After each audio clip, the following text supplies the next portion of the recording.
بسم اللہ الرحمن الرحیم۔ رمضان کی عظمت اور حرمت اور فضیلت۔ الحمدللہ وسلام علی عبادہ الذین اصطفیٰ، اما بعد۔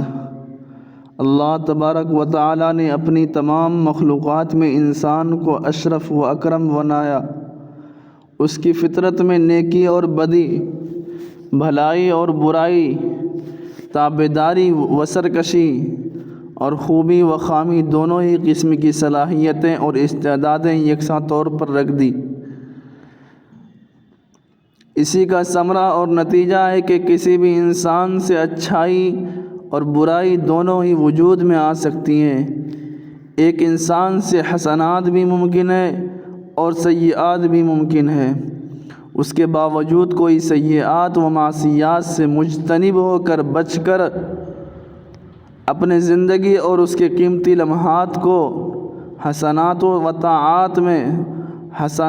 طاعات، نیکی اور اچھائی سے مزین اور آراستہ کر لے تو یہ اس کے کامیاب اور خالق و مخلوق کے نزدیک اشرف و اکرم ہونے کے سب سے بڑی نشانی ہے، اور یہی تقویٰ و پرہیزگاری ہے جو روزہ کا مقصد اصلی ہے۔ جیسا کہ اللہ تعالیٰ نے فرمایا، یا ایھا الذین آمنوا کتب علیکم الصیام کما کتب علی الذین من قبلکم لعلکم تتقون ایاما معدودات۔ اے ایمان والو، فرض کیا گیا تم پر روزہ جیسے فرض کیا گیا تھا تم سے اگلوں پر، تاکہ تم پرہیزگار ہو جاؤ۔ چند روز ہیں گنتی کے۔ تقویٰ کا معنی ہے کہ نفس کو برائیوں سے روکنا، اور اس کا سب سے بڑا ذریعہ روزہ ہے۔ جیسا کہ ایک صحابی رضی اللہ تعالیٰ عنہ نے حضور اکرم صلی اللہ علیہ وسلم سے عرض کیا، اے اللہ کے رسول صلی اللہ علیہ وسلم، مجھے کسی ایسے عمل کا حکم دیجیے جس سے حق تعالیٰ مجھے نفع دے۔ آپ صلی اللہ علیہ وسلم نے ارشاد فرمایا، علیکم بالصوم فإنہ لا مثل لہ۔ سنن نسائی، یعنی روزہ رکھا کرو، اس کے مثل کوئی عمل نہیں ہے۔ اب رمضان المبارک کی آمد ہے، گویا یہ مہینہ نیکیوں اور طاعات کے لیے موسم بہار کی طرح ہے۔ اسی لیے رمضان المبارک سال بھر کے اسلامی مہینوں میں سب سے زیادہ عظمتوں، فضیلتوں اور برکتوں والا مہینہ ہے۔ اس ماہ میں اللہ تعالیٰ اہل ایمان کو اپنی رضا، محبت و عطا، اپنی ضمانت و الفت اور اپنے انوارات سے نوازتے ہیں۔ اس مہینے میں ہر نیک عمل کا اجر و ثواب کئی گنا بڑھا دیا جاتا ہے۔ اس ماہ میں جب ایمان اور احتساب کی شرط کے ساتھ روزہ رکھا جاتا ہے تو اس کے برکت سے پچھلے زندگی کے تمام صغیرہ گناہ معاف ہو جاتے ہیں، اور جب رات کو قیام یعنی تراویح اسی شرط کے ساتھ کیا جاتا ہے تو اس سے بھی گزشتہ تمام گناہ معاف ہو جاتے ہیں۔ اس ماہ میں ایک نیکی فرض کے برابر اور فرض 70 فرائض کے برابر ہو جاتا ہے۔ اس ماہ کی ایک رات جسے شب قدر کہا جاتا ہے وہ 1000 مہینوں سے افضل قرار دے دی گئی ہے۔ رمضان کا روزہ فرض اور تراویح کو نفل یعنی سنت مؤکدہ بنایا گیا ہے۔ یہ صبر کا مہینہ ہے اور صبر کا بدلہ جنت ہے۔ یہ ہمدردی اور خیرخواہی کا مہینہ ہے۔ اس میں مومن کا رزق بڑھا دیا جاتا ہے۔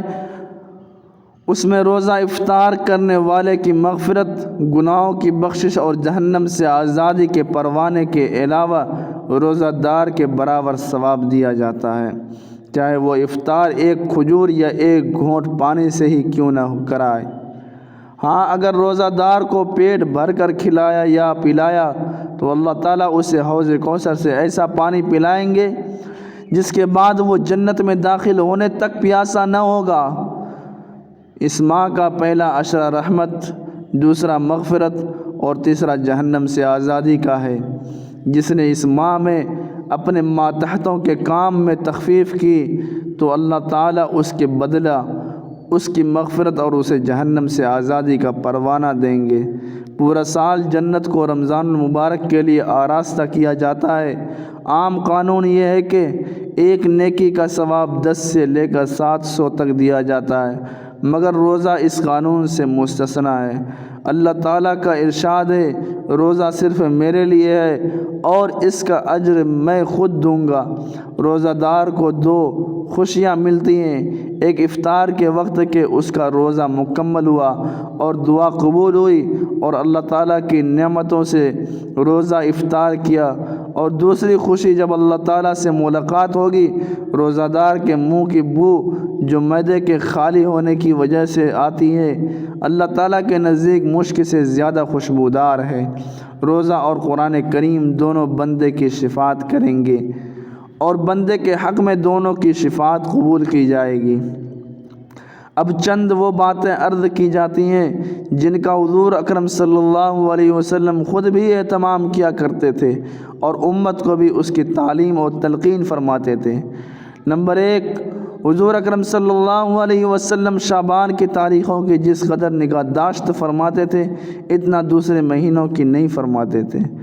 حضور اکرم صلی اللہ علیہ وسلم نے ارشاد فرمایا، رمضان کی خاطر شعبان کے چاند کا اہتمام کیا کرو۔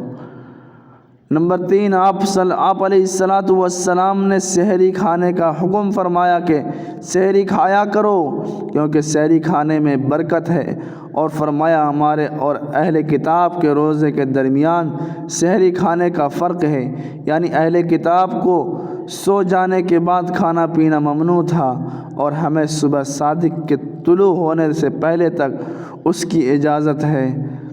نمبر 4، آپ صلی اللہ علیہ وسلم نے فرمایا، لوگ ہمیشہ خیر پر رہیں گے جب تک کہ غروب آفتاب کے بعد افطار میں جلدی کرتے رہیں گے۔ افطار کی دعا، ذهب الظمأ وابتلت العروق وثبت الاجر انشاء اللہ، پیاس جاتی رہے گی، اتڑیاں تربتر ہو گئیں اور اجر انشاءاللہ ثابت ہو گیا۔ اسی طرح اللہم لک صمت وعلی رزقک افطرت، اے اللہ میں نے تیرے لیے روزہ رکھا اور تیرے رزق سے افطار کیا، یہ دونوں دعا ثابت ہے۔ نمبر 5، رمضان میں ذکر کرنے والا بخشا جاتا ہے اور اس ماہ میں مانگنے والا بے مراد نہیں رہتا۔ نمبر 7، روزہ دار کی روزانہ ایک دعا قبول ہوتی ہے۔ نمبر 7، رمضان میں روزانہ بہت سے لوگ دوزخ سے آزاد کیے جاتے ہیں۔ نمبر 8، حضور اکرم صلی اللہ علیہ وسلم رمضان کے آخر عشرے میں خود بھی شب بیدار رہتے اور اپنے گھر کے لوگوں کو بھی بیدار رکھتے۔ نمبر 9، حضور اکرم صلی اللہ علیہ وسلم نے فرمایا، شب قدر کو رمضان کے آخر عشرے میں تلاش کرو۔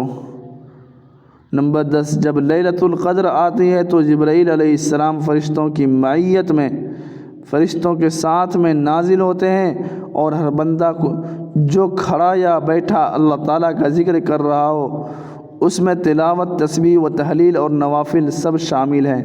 الغرض کسی طریقے سے ذکر و عبادت میں مشغول ہو اس کے لیے دعائے رحمت کرتے ہیں۔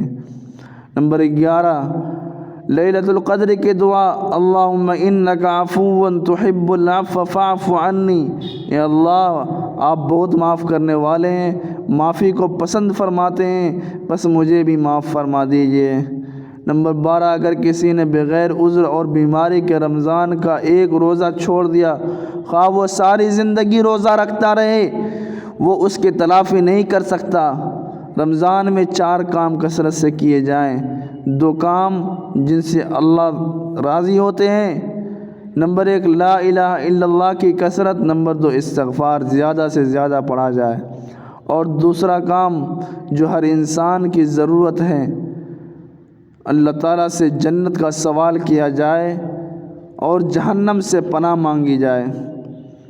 تراویح کے بارے میں آپ صلی اللہ علیہ وسلم کا ارشاد ہے، جس نے ایمان کے جذبے سے اور ثواب کی نیت سے رمضان کا روزہ رکھا اور اس کے پہلے جس نے رمضان کا روزہ رکھا اس کے پہلے گناہ بخش دیے جائیں گے، اور جس نے رمضان کی راتوں میں قیام کیا یعنی تراویح پڑھی ایمان کے جذبے اور ثواب کی نیت سے، اس کے پہلے گناہ بخش دیے جائیں گے۔ اعتکاف کے بارے میں آپ صلی اللہ علیہ وسلم نے فرمایا، جس نے رمضان میں آخری 10 دن کا اعتکاف کیا اس کو 2 حج اور 2 عمرے کا ثواب ہوگا۔ دوسری حدیث میں ہے کہ جس نے اللہ تعالیٰ کی رضا جوئی کی خاطر 1 دن کا بھی اعتکاف کیا، اللہ تعالیٰ اس کے اور دوزخ کے درمیان ایسی 3 خندقیں بنا دیں گے کہ ہر خندق کا فاصلہ مشرق اور مغرب سے زیادہ ہوگا۔ رمضان میں قرآن کریم کا دور اور جود و سخاوت کی جائے، یعنی بہت زیادہ خرچہ کیا جائے، اس لیے کہ آپ صلی اللہ علیہ وسلم جود و سخا میں تمام انسانوں سے بڑھ کر کرتے تھے، اور رمضان میں آپ کی سخاوت بہت بڑھ جاتی تھی۔ حضرت جبرائیل علیہ السلام رمضان کی ہر رات میں آ کر آپ صلی اللہ علیہ وسلم سے قرآن کریم کا دور کیا کرتے تھے، اور امی عائشہ صدیقہ رضی اللہ تعالیٰ عنہ فرماتی ہیں کہ آپ علیہ السلام رمضان المبارک میں اس قدر سخاوت کرتے تھے گویا کہ تیز آندھی ہو۔ روزہ کی حالت میں بےہودہ باتیں مثلا غیبت، بہتان، گالی گلوچ، لعن طعن، غلط بیانی، تمام گناہوں سے پرہیز کیا جائے، ورنہ سوائے بھوکا پیاسا رہنے کے کچھ حاصل نہ ہوگا۔ اگر کوئی دوسرا آ کر ناشائستہ بات کرے تو یہ کہہ دے کہ میں روزے سے ہوں، کیونکہ روزہ ڈھال ہے جب تک کوئی اس کو پھاڑے نہیں، اور یہ ڈھال جھوٹ اور غیبت سے پھٹ جاتی ہے۔ یہ مہینہ گویا ایمان اور اعمال کو ریچارج کرنے کے لیے آتا ہے۔ رمضان عربی کا لفظ ہے جس کا اردو میں معنی ہے شدت حرارت کے ہیں، یعنی اس ماہ میں اللہ رب العزت روزے کی برکت اور اپنی رحمت خاصہ کے ذریعے اہل ایمان کے گناہوں کو جلا دیتے اور ان کی بخشش فرما دیتے ہیں۔ حضرت ابو ہریرہ رضی اللہ تعالی عنہ حضور اکرم صلی اللہ علیہ وسلم کا ارشاد نقل کرتے ہیں، اذا دخل رمضان فتحت ابواب السماء وفی روایت فتحت ابواب الجنت وغلقت ابواب جہنم وسلسلت الشیاطین وفی روایت فتحت ابواب الرحمہ، متفق علیہ۔ یہ حدیث بخاری شریف اور مسلم شریف میں ہے اور مشکات شریف سے حوالہ دیا گیا ہے۔ رسول اللہ صلی اللہ علیہ وسلم کا ارشاد ہے، جب رمضان آتا ہے تو آسمان کے دروازے کھول دیے جاتے ہیں، اور ایک روایت میں ہے کہ جنت کے دروازے کھول دیے جاتے ہیں اور دوزخ کے دروازے بند کر دیے جاتے ہیں اور شیاطین جکڑ دیے جاتے ہیں، اور ایک روایت میں بجائے ابواب جنت کے ابواب رحمت کھول دیے جانے کا ذکر ہے۔ قاضی عیاض رحمۃ اللہ علیہ فرماتے ہیں کہ یہ حدیث ظاہری معنوں پر بھی محمول ہو سکتی ہے، لہذا جنت کے دروازوں کا کھلنا، دوزخ کے دروازوں کا بند ہونا اور شیاطینوں کا قید ہونا اس مہینے کی آمد کی اطلاع اور اس کی عظمت اور حرمت و فضیلت کی وجہ سے ہے۔ شیاطین کا بند ہونا اس لیے ہوتا ہے کہ وہ اہل ایمان کو وسوسوں میں مبتلا کر کے ایمانی و روحانی اعتبار سے ایذا نہ پہنچا سکیں، جیسا کہ دستور زمانہ بھی ہے کہ جب کوئی اہم موقع ہوتا ہے تو خصوصی انتظامات کیے جاتے ہیں، تمام شر پسندوں کو قید کر دیا جاتا ہے تاکہ وہ اس موقع پر کوئی رخنہ و فتنہ پیدا نہ کر دیں، اور حکومت اپنے حفاظتی دستوں کو ہر طرف پھیلا دیتی ہے۔ یہی حال رمضان المبارک میں بھی ہے۔ رمضان المبارک میں بھی ہوتا ہے کہ شیاطینوں کو قید کر دیا جاتا ہے، اور اس سے مجازی معنی بھی مراد لیے جا سکتے ہیں کہ کیونکہ شیاطین کا اکسانا اس ماہ میں کم ہو جاتا ہے، اس لیے گویا وہ قید ہو جاتے ہیں اور یہ بھی ممکن ہے کہ جنت کے دروازے کھولنے سے مراد یہ ہو کہ اللہ تعالیٰ اپنے بندوں پر طاعات اور عبادات کے دروازے اس ماہ میں کھول دیتا ہے۔ یہی وجہ ہے کہ جو عبادتیں کسی اور مہینے میں عام طور پر واقع نہیں ہو سکتی وہ عموماً رمضان میں بآسانی ادا ہو جاتی ہیں، یعنی روزے رکھنا، قیام کرنا وغیرہ۔ الغرض رمضان المبارک کی بڑی فضیلت ہے، اسی وجہ سے کہا گیا ہے کہ اگر لوگوں کو رمضان المبارک کی ساری فضیلتوں اور برکتوں کا پتہ چل جائے تو وہ تمنائیں کریں گے کہ کاش سارا سال رمضان ہو جائے۔ رمضان المبارک کی بے شمار خصوصیتیں ہیں، جن میں چند ایک یہ ہیں۔ سال بھر کے مہینوں میں رمضان المبارک ایک ایسا مہینہ ہے جس کا ذکر صراحت کے ساتھ قرآن کریم میں آتا ہے، جیسا کہ ارشاد الہی ہے، شہر رمضان الذی انزل فیہ القرآن ھدی للناس وبینات من الھدی والفرقان۔ رمضان وہ مبارک مہینہ ہے جس میں قرآن نازل کیا گیا، جو لوگوں کے لیے رہنمائی، ہدایت اور حق و باطل میں تمیز کرنے کا ذریعہ ہے۔ بس جو کوئی یہ مبارک مہینہ پائے اسے چاہیے کہ وہ اس کے روزے رکھے۔ اسی ماہ کو شب قدر میں لوح محفوظ سے آسمان دنیا پر مکمل قرآن کریم کا نزول ہوا، جیسا کہ ارشاد خداوندی ہے، انا انزلناہ فی لیلۃ القدر وما ادراک ما لیلۃ القدر لیلۃ القدر خیر من الف شہر تنزل الملائکۃ والروح فیہا باذن ربہم من کل امر سلام ہی حتی مطلع الفجر۔ بلا شبہ ہم نے قرآن کو شب قدر میں نازل کیا، اور آپ کو کچھ معلوم ہے کہ شب قدر کیسی چیز ہے، کیسی عظمت والی چیز ہے۔ شب قدر 1000 مہینوں سے بہتر ہے۔ اس رات میں فرشتے اور روح اپنے رب کے حکم سے ہر معاملہ لے کر حاضر ہوتے ہیں۔ یہ رات سراسر سلامتی ہے، وہ یعنی اس کی خیر و برکت صبح طلوع فجر تک رہتی ہے۔ گویا رمضان اور قرآن کریم دونوں کا آپس میں گہرا تعلق ہے کہ قرآن رمضان میں آیا تو رمضان کا تذکرہ قرآن کریم میں آیا۔ اس لیے بعض علماء فرماتے ہیں کہ رمضان اور قرآن کا جسم اور روح کا سا تعلق ہے۔ رمضان جسم ہے تو قرآن کریم روح ہے۔ ماہ سیام تیرا کیوں نہ ہو احترام، کہ نازل ہوا تجھ میں اللہ کا کلام۔ اس لیے ہمارے اکابر نے رمضان میں روزہ اور تراویح کے بعد قرآن کریم کی تلاوت کو سب سے بہتر عبادت قرار دیا۔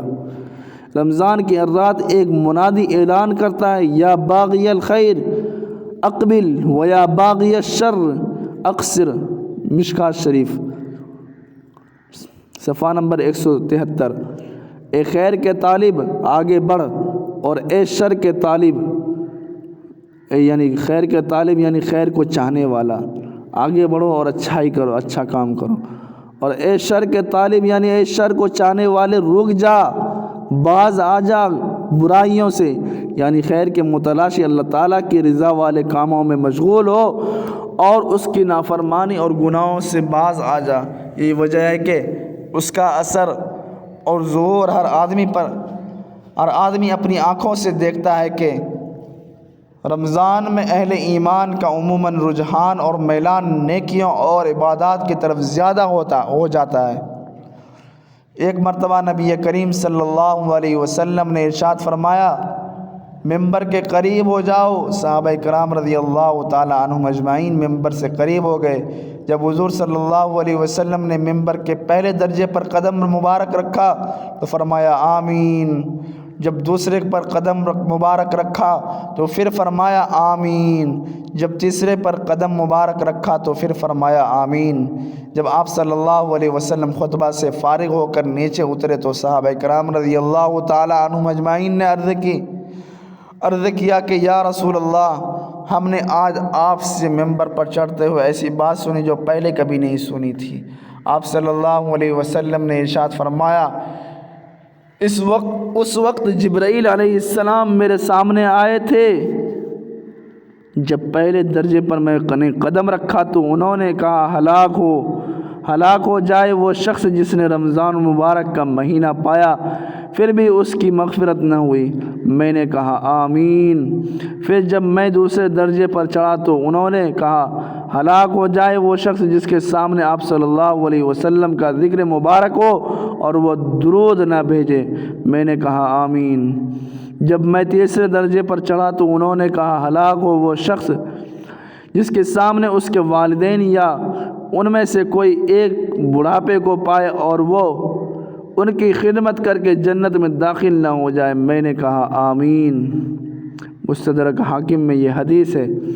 رمضان المبارک ایک ایسا مہینہ ہے کہ اس میں ایک انسان کوشش کرے تو ایک رمضان سارے گناہ بخشوانے کے لیے کافی ہے۔ جو شخص رمضان کے روزے رکھے اور یہ یقین کر کے رکھے کہ اللہ تعالیٰ کے تمام وعدے سچے ہیں اور وہ تمام اعمال حسنہ کا بہترین بدلہ عطا فرمائے گا، تو رسول اکرم صلی اللہ علیہ وسلم کا ارشاد ہے من قام رمضان ایمانا و احتسابا غفر له ما تقدم من ذنبه وما تأخر۔ جو شخص ایمان کے ساتھ اور ثواب کی امید رکھتے ہوئے رمضان میں قیام کرے گا، یعنی تراویح اور نوافل وغیرہ پڑھے گا، اس کے پچھلے اور اگلے سب صغیرہ گناہ معاف کر دیے جائیں گے۔ ایمان اور احتساب کا مطلب یہ ہے کہ اللہ تعالیٰ کے تمام وعدوں پر یقین کامل ہو اور ہر عمل پر ثواب کی نیت اور اخلاص و للہیت اور رضا الہی کا حصول پیش نظر ہو۔ دین کے جتنے ارکان ہیں وہ طاقت پیدا کرتے ہیں، یعنی ایک عبادت دوسری عبادت کے لیے معاون و مددگار اور تقویت کا باعث بنتی ہے۔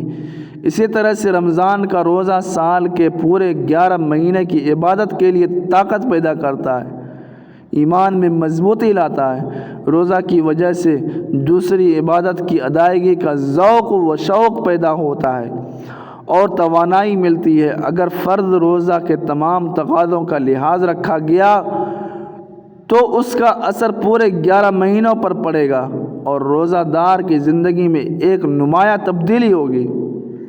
روزہ جن چیزوں سے مامور کیا گیا ہے اس کا لحاظ رکھا جائے، روزہ کا منشا یہ معلوم ہوتا ہے کہ زیادہ سے زیادہ اللہ تعالیٰ کی طرف متوجہ ہوا جائے، یعنی روزے کے ساتھ ساتھ تراویح، اشراق، چاشت، اوابین، صلاۃ الحاجہ، صلاۃ التسبیح، تلاوت قرآن، اللہ تعالیٰ کا ذکر، صدقہ و خیرات، عشر اخیرہ کے اعتکاف کی کوشش، شب قدر کی تلاش اور دعاؤں کی کثرت کا معمول بنایا جائے اور جتنا ہو سکے ان پر عمل کیا جائے۔ اس ماہ میں غریبوں، یتیموں، بیواؤں اور مسکینوں کے ساتھ ایثار اور ہمدردی کا معاملہ کیا جائے، ان پر سخاوت کی جائے۔ یہ اس لیے کہ ایک تو ان کا حق ہے اور دوسرا اس کے لیے صدقہ و خیرات کرنے سے ممکن ہے کہ اللہ تعالیٰ کے کسی بندے کا دل خوش ہو جائے تو اللہ تعالیٰ اس کو قبول فرمائے اور ہمارا مقصد پورا ہو جائے۔ یا ہو سکتا ہے کہ ہماری عبادت، ہماری تلاوت، ہماری نمازوں میں کوئی کمی رہ گئی ہو یا اس قابل نہ ہو کہ وہ قبولیت کا مقام حاصل کر سکے، تو اللہ تعالیٰ کی راہ میں خرچ کرنے سے ممکن ہے کہ اللہ تعالیٰ انہیں قبول فرما لے۔ اس لیے اس ماہ میں ہمیں پوری طرح خیرات و صدقات کی طرف متوجہ ہونا چاہیے۔ بہرحال اس کی عظمتوں، برکتوں اور خصوصیتوں کا تقاضا یہ ہے کہ اس کی حرمت کا پورا لحاظ رکھے کہ رمضان اللہ تعالیٰ کا شاہی مہمان ہے جو ہمارے پاس بوجھ بن کر نہیں، رحمت کی موج بن کر آتا ہے۔ اس لیے اس کے منافی کوئی کام نہ کریں۔ علماء نے لکھا ہے کہ ایک یہودی نے اپنے بیٹے کو رمضان کے دن میں کھاتے دیکھا تو اسے مارا کہ تو نے اس مہینے کی حرمت کو باقی نہ رکھا۔ کہتے ہیں کہ پھر اسی ہفتے میں اس کا انتقال ہو گیا تو شہر کے کسی عالم نے خواب میں دیکھا کہ وہ جنت میں ہے۔ تعجب سے پوچھا میاں تم یہاں کیسے ہو؟ تو اس نے کہا جب میری موت کا وقت آیا تو حرمت رمضان کی وجہ سے مجھے کلمہ پڑھا کر مشرف باسلام کر دیا گیا اور الحمدللہ میرا خاتمہ ایمان پر ہوا۔ اللہ تبارک و تعالی ہمیں رمضان المبارک کی قدر کرنے کی توفیق عطا فرمائے، ہماری تمام عبادات کو قبول فرمائے، اور آخرت میں حضور اکرم صلی اللہ علیہ وسلم کی شفاعت کے طفیل جنت الفردوس نصیب فرمائے۔ وصلی اللہ تعالی علی خیر خلق محمد وعلی آلہ واصحابہ اجمعین برحمتک یا ارحم الراحمین۔